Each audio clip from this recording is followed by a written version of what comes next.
Arizona, out here in that Southwest, we rep that bird gang. You already know what it is. Where my Cardinals fans at? AZ, baby, let's go. We rep that bird gang. Arizona Cardinals. We rep that bird gang. We rep that. Arizona Cardinals. We rep that bird gang. We rep that. Arizona Cardinals. We rep that bird gang. We rep that. Arizona Cardinals. Arizona stand up. All right, what's going on, guys? Just in case here, and we're going to get this thing kicked off. I'm finally excited to bring you guys this video. It's the season 1 preview. Basically, we're going to preview what to expect for this season. There's a lot of things that's been going on. Obviously, you see here our week 1 game is going to be against the Detroit Lions, but we did go through the preseason, so there was free agent signings, there were trades, there were all these things that went on that we'll get into here in just a bit. But before we get into all that, what I wanted you to do is make sure that you check out our Twitter page, check out my Twitter page at Cardinals_MEE, so you can catch everything that's going on a day-to-day basis with the league, from advances, from trades, from signings, from wins, losses. You can even catch our streams, because we stream all of our games, so you can catch our streams. Every time I play a game, I stream it. Well, not every game, but if I'm not streaming it, then my opponent is streaming it, so you can still have a chance to watch the game. All right, so once again, that's at Cardinals_MEE. And not only do I have a Twitter page, but a lot of teams in the league have a Twitter page, as well as the league has its own Twitter page as well. And you can get that here at the end of the video if you want to check that out. Also, I'm really excited about getting this started. We waited on the week 1 rosters to hit. They finally came. Then Antonio Brown saga happened. We took care of that. Andrew Luck saga happened. We took care of that. And it's all good now. So we're finally getting ready to start. I'm really excited about what we have going on this season. Confident that these Arizona Cardinals can get it turned around here pretty quickly. And I guess how we're going to do that is we're going to have to beat the teams on our schedule. So without further ado, let's go ahead and move over to the schedules. Make him fumble, crack him hard, before we bustin' heads. This the bird gang, paint your whole city red.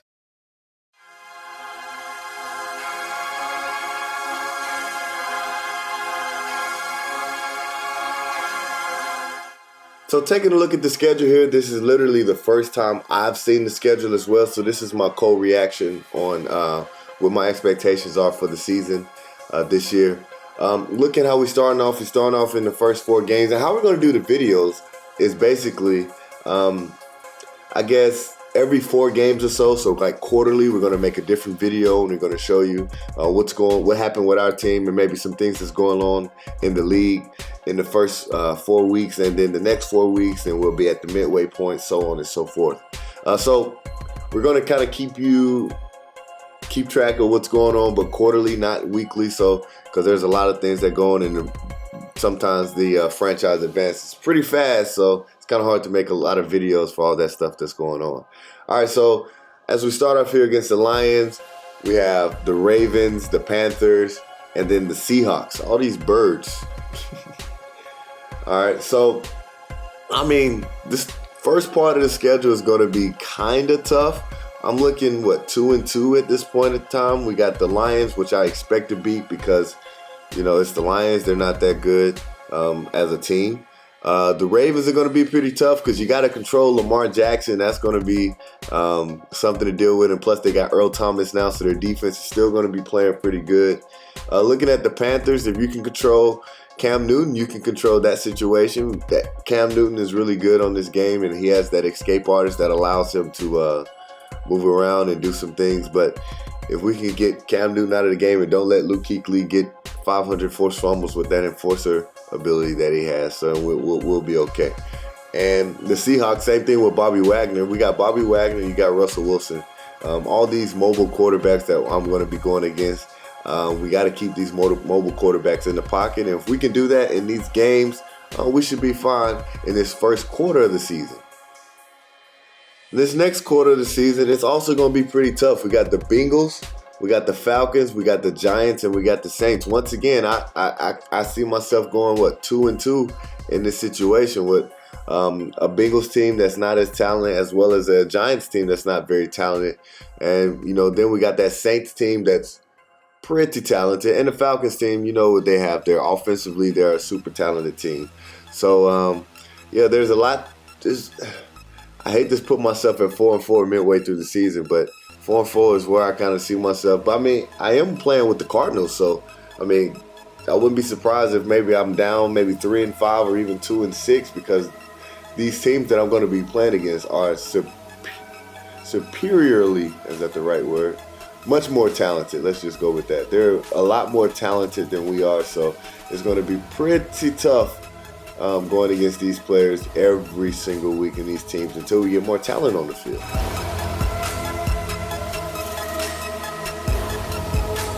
Now looking at the next quarter with the 49ers, the Buccaneers, and the 49ers again, and then we got a bye week. If we can, that's going to be very important for us. I'm not sure what we're going to do in that situation. It's kind of hard to predict because I don't really know how good the 49ers are.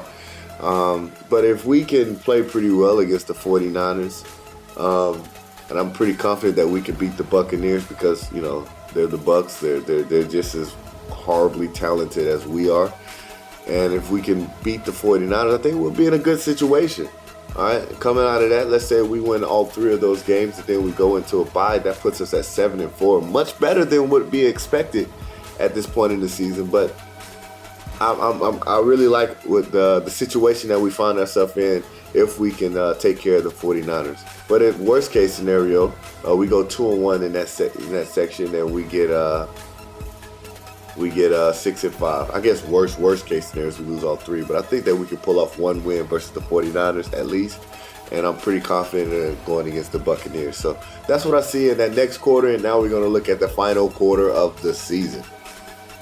All right, looking at our final 5 games, it gets a little bit more tough. We got the Rams, we got the Steelers, we got the Browns, we got the Seahawks, and we got the Rams again. All teams, as I expect, should be fighting for playoff contention at that point. So including myself. So with that being said, 2 divisional games against the Rams and the Steelers, then another divisional game against the Seahawks. All those games are going to be super, super important.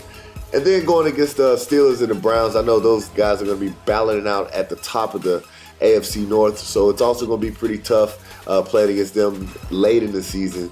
Because they're going to definitely be trying to get that win so they can get placement into the playoffs or win the division or get the wild card or whatever the situation is for them.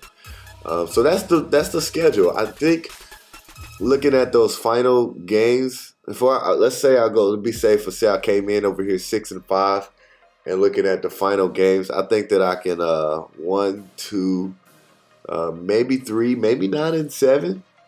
Okay. Maybe 9-7. So that is my preseason prediction for the Arizona Cardinals, that we go 9-7 this year, and we surprise a lot of teams and maybe squeak into the playoffs this season.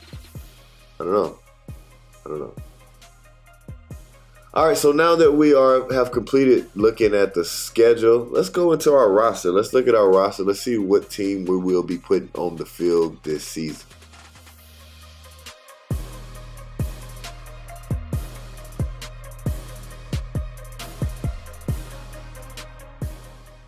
All right, so looking at the roster, I know you see him right there at the top. Richard Sherman is a part of the team. I made a deal to acquire Richard Sherman. You may ask me why I decided to acquire Richard Sherman. More importantly, also, how did I even acquire Richard Sherman? And, of course, what did I have to give up to acquire Richard Sherman? Well, we're going to get into that just a little bit later. So we're gonna talk about that. We also, having him with Patrick Peterson is going to be pretty tough to beat. You got David Johnson, Chandler Jones there. DJ Swearinger came back. Larry Fitz is still doing his thing. And we got the trade for the offensive tackle. All right, but let's look over at our quarterback, Kyler Murray. I'm really excited that we finally picked up a Kyler Murray. Look, man, he's going to be the future of our team, so we're going to have to develop him. We're going to have to get him developed and get him developed quickly. But Kyler Murray is the future of this team. So when we talk about some of the things that he's not good at, maybe he can't throw the ball down the field quite yet. He's not as accurate quite yet. Yeah, because he's a rookie. Let him develop a little bit, The things he's gonna get all his stuff. He's gonna be fine. I'm really excited about having him. This is first time I actually played with like a young quarterback like this where I could develop. I normally don't do that. Normally I played with the Seahawks, or as my other one, I'm playing with the Panthers or something like that. But this is different. It's different for me, so it's really interesting to see how I'm going to develop him. And then, of course, a few years from now, when that contract is going to be owed to him, we're going to see what that does to our team and the team dynamics and the money and all that kind of stuff. So yeah, Kyler Murray is our quarterback. Now, at running back, we got David Johnson, man. I'm really excited to have David Johnson. He doesn't have a superstar ability, but he's just like a superstar. I mean, David Johnson can do a lot of different things out there on the football field.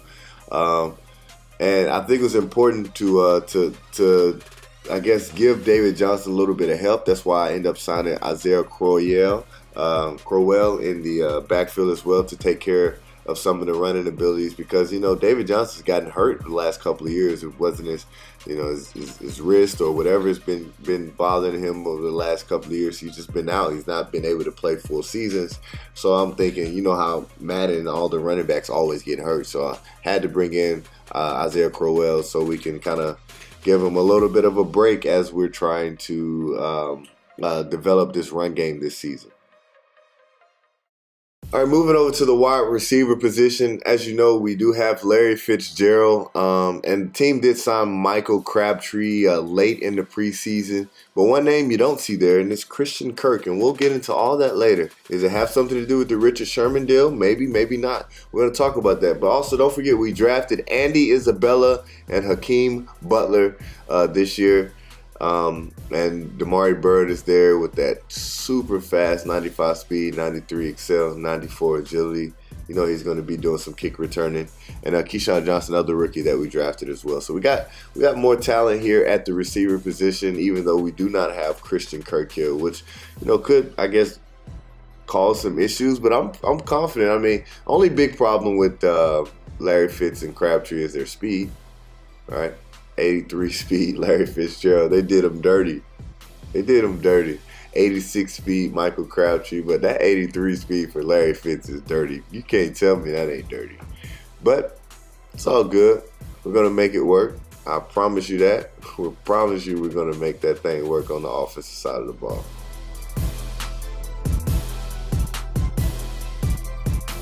All right, and if you look at the tight end position, you see Charles Clay there, and you see Mark Andrews. Mark Andrews and Max Williams. Now, Mark Andrews, you might say, who is Mark Andrews? He doesn't play for the Cardinals. You're right, he doesn't. He actually plays for the Baltimore Ravens.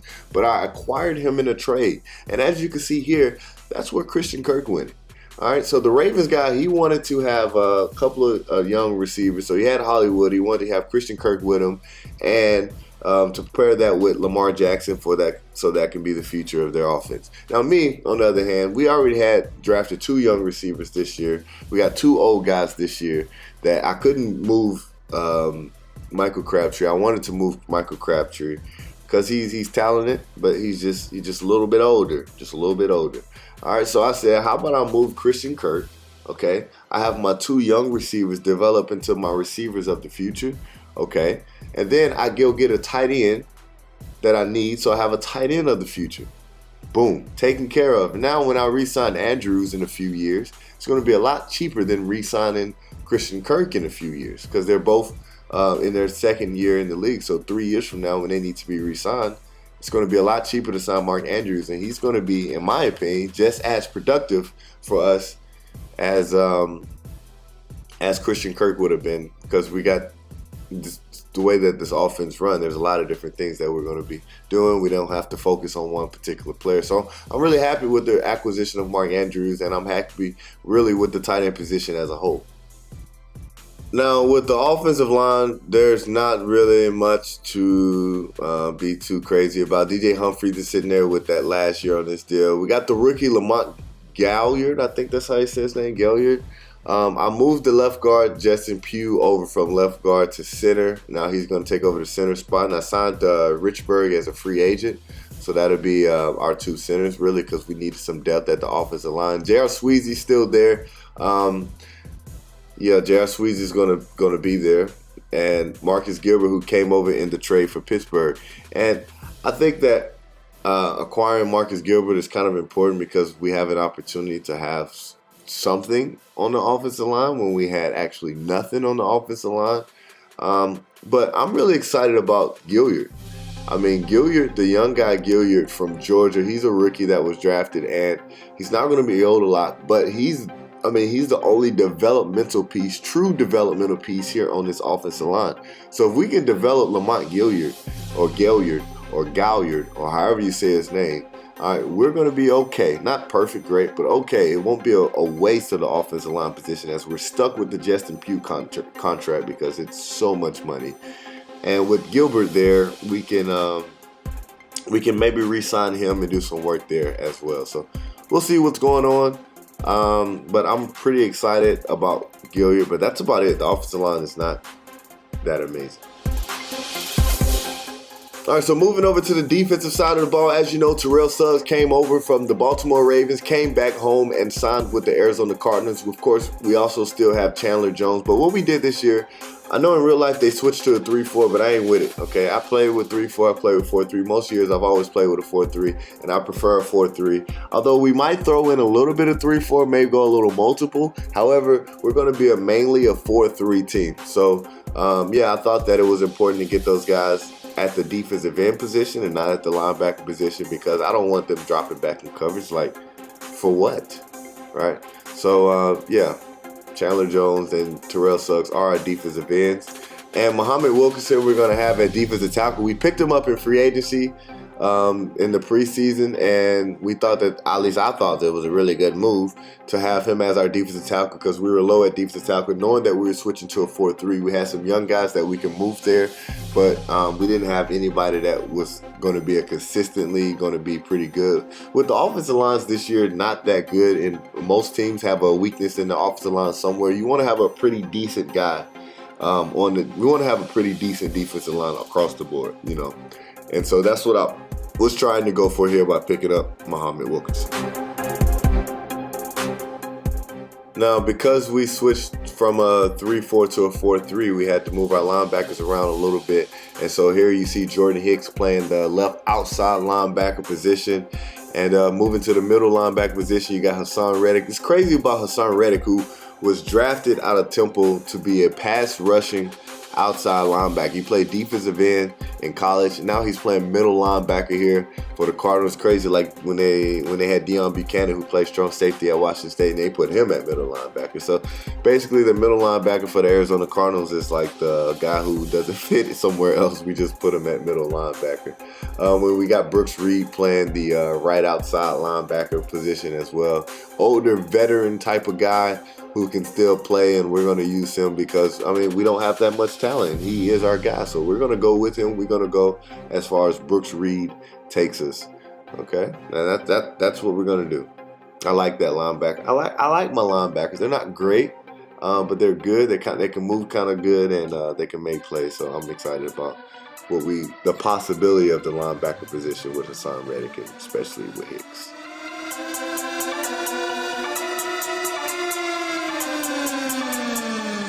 All right, the moment you've been waiting for. You want to see Richard Sherman. He is here, paired up with Patrick Peterson. You got Robert Alford there and Byron Murphy Jr. there, the rookie out of Washington, Tremaine Brock.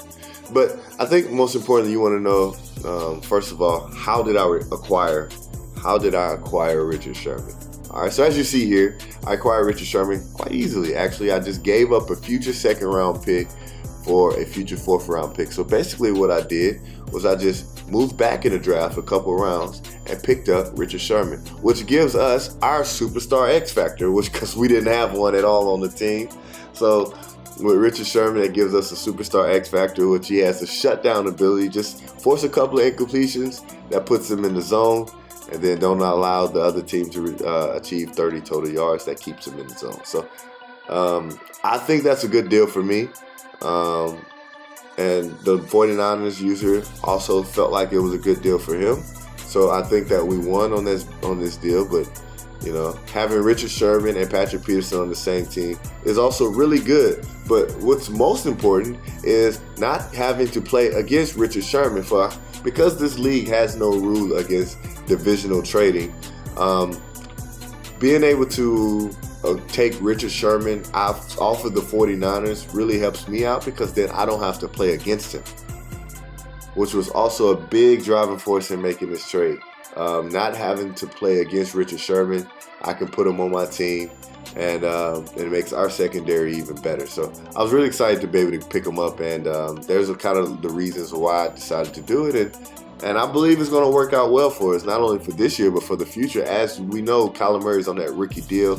We want to acquire the most talent as we can possibly, and put ourselves in the best position to develop these young guys, because I think that's the most important thing.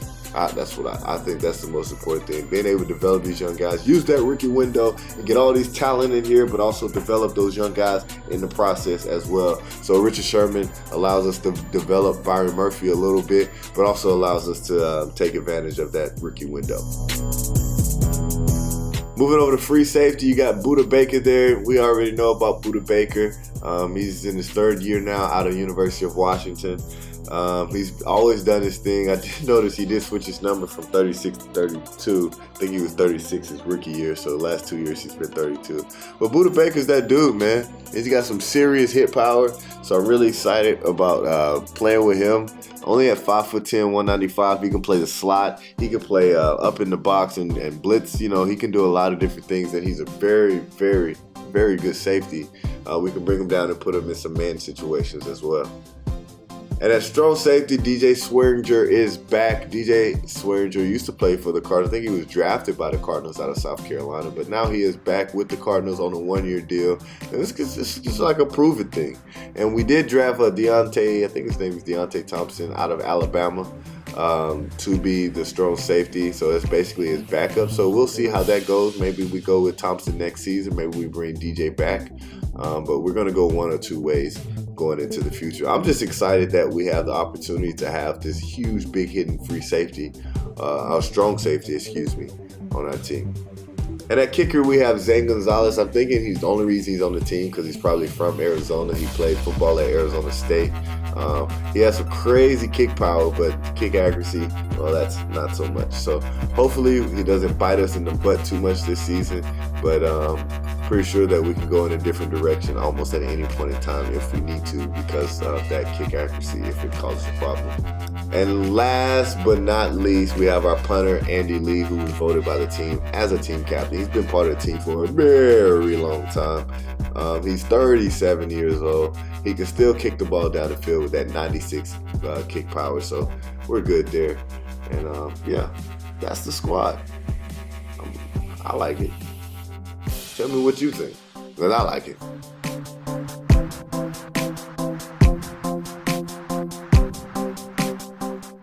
All right, once again, thank you for watching this video, this Season 1 preview as we get ready to kick this first game off against the Detroit Lions. Don't forget, we're going to get you a quarterly video, so every 4 games we're going to drop out another video and let you know what's going on during the season and everything like that. Also, don't forget to follow us on Twitter at Cardinals_MEE, so you can get all the Cardinals information first, and you can see everything that's going on, and you can follow it, and you can keep up with it, and comment, and let me know what you think about this roster. You know, let me know what you think about this team. Let me know what you think about what we're doing here. And also at the very end of this, you're going to have a quick opportunity, a video that give you a quick opportunity if you want to say maybe join this league at some point in time. Excuse me. You can join the league, and we'll have a little bit of information on how you can join the league as well. Yeah, also, I forgot to mention my Twitch. Also. So twitch.tv/justincase205. Okay, and that's how you can watch my Twitch stream. You can catch it on my my own personal Twitter page at justincase_Xbox. You can find my Twitter page and my tweets and things like that. That'll be on there. Okay. All right. I think I'm done here. Season 1 preview is done. Hey, thanks for watching once again. And if you made it this far, you the real MVP.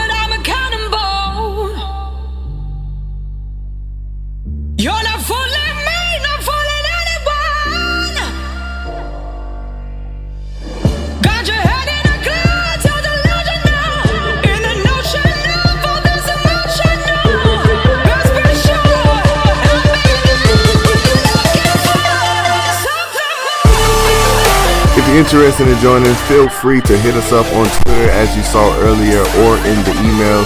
Don't be scared. We're looking for all newcomers if you are interested. Also check out our Twitter page and check out my Twitter page, the Arizona Cardinals Twitter page that you'll see in the video as well. Alright, hope that you like this. I'm looking forward to it. We're going to keep moving along right here. Let's go.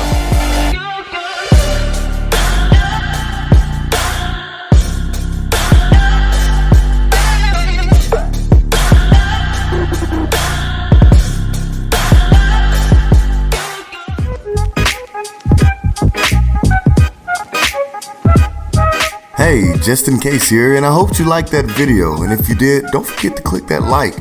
And if you're new to the channel, go ahead and subscribe to the channel, as more videos like this will be coming in the future. Alright, once again, thanks for watching, and like I said, it's just in case.